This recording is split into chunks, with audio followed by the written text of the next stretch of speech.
20 रु प्रबल वर्षा। एही सब जिला को जारी हैला सतर्क सूचना।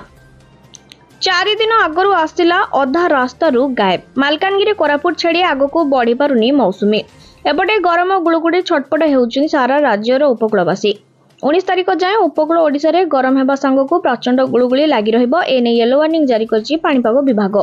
अन्यपटे 20 तारिख अर्थात आसंता काली पय प्रबल वर्षा हेबार आशंका रहिछि। आंचलिक पाणीपाग विभाग पक्षरु एने सतर्क सूचना जारी होइछि। विशेषकर झारसुगुड़ा बरगढ़ संबलपुर में प्रबल वर्षार संभावना नहीं येलो वार्निंग जारी करछि आंचलिक पाणीपाग विभाग केन्द्र। एथिसह आगामी 3 दिन भितर मौसुमी अग्रसर हेबापई पाग अनुकूल हेबा सह राज्यर किछि किछि अंचल रे वर्षा हेबार संभावना रहिछि।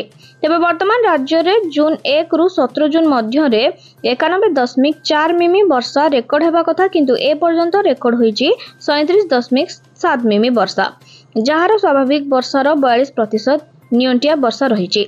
मौसुमी विलंब वर्षार देखा नहीं, आगे पारुनी चाष काम। अक्षय तृतीया रु बिहन अनुकूल करी जगतसिंहपुर जिलार चाषी कृषि काम आरंभ करथिले मध्य वर्षा न हेबा जोगु बिहन गजा होई परिला नाही, जहाकु ने जगतसिंहपुर जिलार चाषी माने चिंतारे पड़िचंती। वर्षा न थिबारु चाष काम एथर किभଳି हेबो ताकु ने बढ़िलाणी चिंता। अन्यपटे केनाल रे भी पानी नाही, वर्षा न थिबारु गजा मरुड़ी हेबा आशंका देखा देउची।